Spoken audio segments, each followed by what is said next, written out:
गाय से शुरू हुई थी सरकार और गाय पे अटक गई और विकास की मौसी 10 साल में रास्ते में भटक गई। Sir, exorbitantly high cost of cattle and poultry feed under the mismanagement of this sector by the current government and wholesale fodder inflation hovering between 25% to 28.6% in the last 2 to 3 years, it is a 9-year high. Sir, किसान खुद क्या खाएंगे? अपने परिवार के लोगों का खिलाएंगे? अपनी गाय भैंस भेड़ बकरी को क्या खिलाएंगे? सर, ऐसे ही वारदात होते हैं जहां गरीबी से जूझता हुआ एक किसान उसको अपनी गाय भेड़ बकरी को बेचने में मजबूर करते हैं और अंत में जाके वो अपनी खुद की जान ले लेते हैं। सर, पिछले 10 सालों में 1,12,000 किसानों ने इस देश में आत्महत्या की। एनसीआरबी की एक रिपोर्ट के अनुसार 10 साल में हर दिन इस देश में एवरेज में 30 किसान हर दिन अपनी जान ले लेते हैं। सर, इस देश के लोगों का यही है किस्सा कि जिसको जिताया वो राजा की तरह जाएगा और जिन्होंने जिताया वो फकीर की तरह। सर, ये बहुत गौरक्षा की भी बातें करते हैं। देश के लोगों को ये पता होना चाहिए that there is a fodder crisis in India and the union minister has himself stated in a written reply in Rajya Sabha that yes, the country is deficit in fodder. So it means that cows are dying without food in government-owned goshalas, especially the BJP-ruled state. 74,000 cattle had died at Panjrapols in Sundarnagar and Banaskantha district of Gujarat in the last 3 years. 200 cows were found dead in Madhya Pradesh's Shivpuri district. 173 cows allegedly died in a week in Chhattisgarh. And 74,016 cows had died in Hingonia Gaushala in Jaipur during the previous BJP government in Rajasthan. तो sir, पहले खाना ही नहीं मिला, fodder crisis, फिर मिल भी जाए तो इतना महंगा कि किसान खरीद ही नहीं पा रहा है, फॉडर इन्फ्लेशन, और सर खाना मिल भी जाए तो पशुओं की बीमारी। उससे मुकाबला करने के लिए इस सरकार ने क्या किया?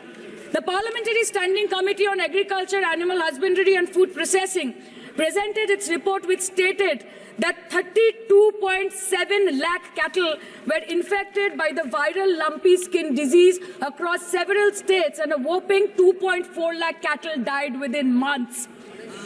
ये बोलते हैं कि गाय हमारी माता है पर माँ की रक्षा करना इन्हें नहीं आता है।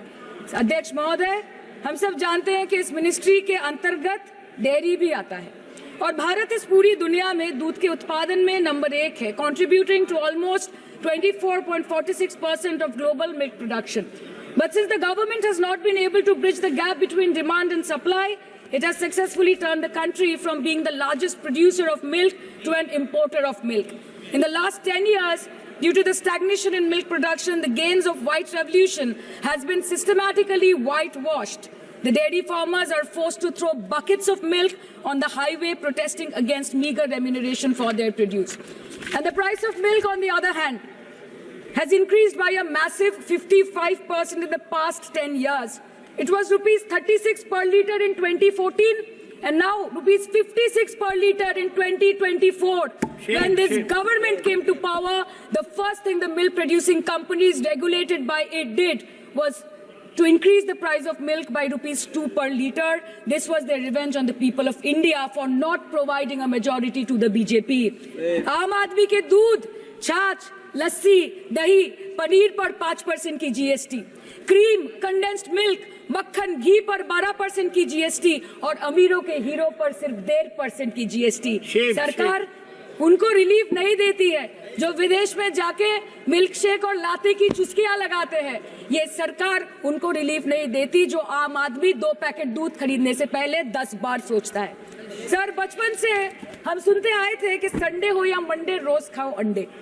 India rank 2nd in egg production in the world. और अंडे का फंडा यही है सर कि भारत के बच्चों की किस्मत में महीने में एक अंडा नहीं मिलता। मिड डे मील के चलते हफ्ते में अगर एक आध अंडा मिल भी रहा था तो कहीं धर्म के नाम पे तो कहीं महंगाई के चलते उसे बंद करने की मांग उठ रही है।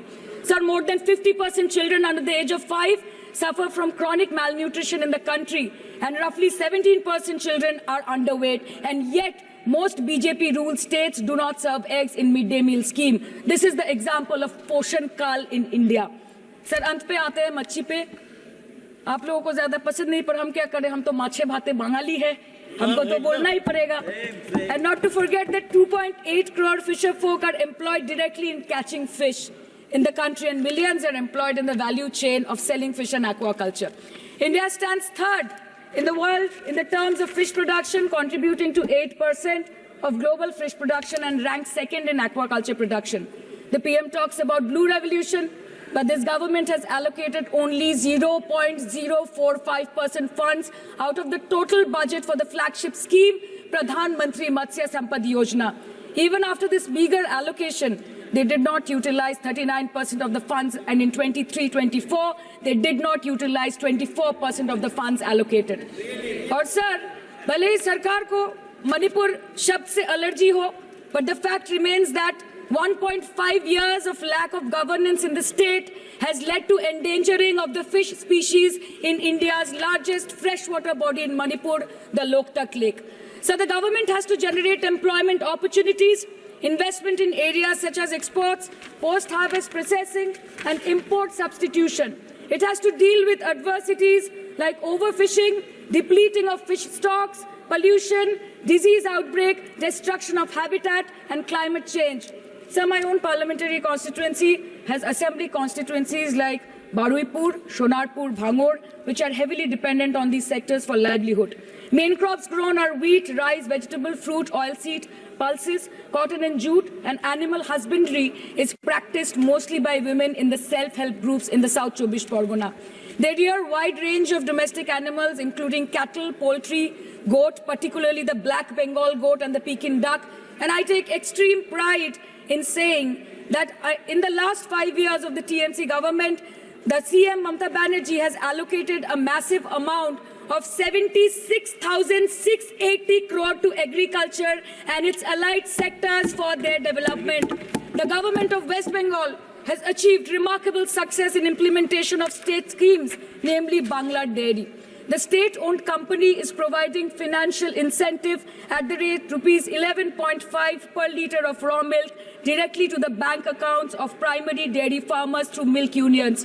Bangla Dairy procured 3.55 crore kg milk in 2023, for which rupees 109 crore was paid to dairy farmers through direct benefit transfer. 47,900 fresh Kisan cards have been issued in the last 3 years for animal husbandry.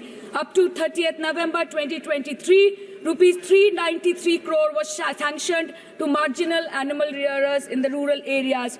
Bangla Shosho Bima scheme, a fully state-funded scheme for crop insurance. Total 1.28 crore farmers were enrolled under the scheme during 23-24. 70 lakh farmers got claim settlement worth rupees 247 crore.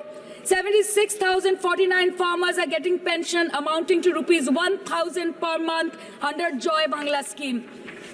चाय से शुरू हुई सरकार गाय पर अटक गई, विकास की मौसी रास्ते में 10 साल में भटक गई। यह है टीएमसी की फायर ब्रांड सांसद सयोनी घोष, जो जादवपुर से पहली बार जीतकर लोकसभा पहुंची और अपने पहले ही भाषण में मोदी सरकार के धागे खोल कर रख दिए। इस युवा सांसद ने फर्राटेदार इंग्लिश में मोदी सरकार की खिंचाई कर दी। मोदी सरकार जो धर्म के नाम पर गंदी राजनीति करती है, उसकी पूरी हिस्ट्री खोल कर रख दी। इस युवा सांसद ने गिना डाले वो सभी राज्य जो मीट है एक्सपोर्ट करते हैं विदेशों में, गौवंश है भेजते हैं विदेशों में, वो चाहे मध्य प्रदेश हो, छत्तीसगढ़ हो, राजस्थान हो, सभी राज्यों का ब्यौरा दे डाला है। संसद भवन में लोकसभा अध्यक्ष ओम बिरला भी भौचक्के से रह गए हैं कि इस युवा सांसद को इतनी ज़्यादा ज्ञान कहाँ से आ गया।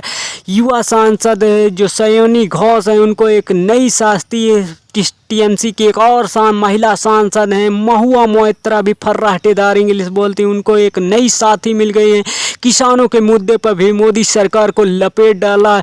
युवा सांसद ने मोदी सरकार की उन सभी कमियों को गिना डाला जो संसद भवन है में पश्चिम बंगाल है कि युवा सांसद ने इतनी दमदारी से उठाया है कि पूरे संसद भवन है में उसकी जमकर तारीफ हो रही है। फर्राटेदार इंग्लिश, हिंदी और बंगाली भी अच्छी तरीके से बोलती हैं। सयोनी घोष का पूरा भाषण मोदी सरकार की एक एक कमियों को उजागर कर दिया और धर्म के नाम पर जो गंदी राजनीति करती है बीजेपी, उसे कि धज्जियां उड़ा कर रख दी। इस युवा सांसद ने संसद भवन है में ऐसी तालियां और गड़गड़ाहट उठी हैं कि पूरे संसद भवन को अपने पहले ही भाषण में हिलाकर रख दिया। मोदी सरकार जो किसानों के नाम पर बड़े बड़े दावे करते हैं उसमें कि सारी कमियों को उजागर कर दिया कि आज का जो किसान है वो फांसी लगाने को मजबूर है। उनका पूरा भाषण सुनवाते हैं। ये तो बस इसी मिनिस्ट्री से बकाया है बंगाल का। अभी दूसरी मिनिस्ट्री प्रक्रिया तो पता नहीं कहाँ पे जाके ये खत्म होने वाला है। मैडम, मैं बस ये कहना चाहती हूँ कि इस बीजेपी सरकार ने पिछले 10 सालों में इस देश के लिए क्या किया, उससे बड़ी तालिका बनेगी कि 10 साल में क्या क्या कर सकते थे पर किया नहीं। 2014 में जो किसान मोदी है तो मुमकिन है सोच के और अच्छे दिन के ख्वाब देख के बीजेपी को वोट दे रहा था, आज 10 साल बाद वो बोलता है कि मोदी है तो नामुमकिन है। शायद अभी वो किसान है भी नहीं।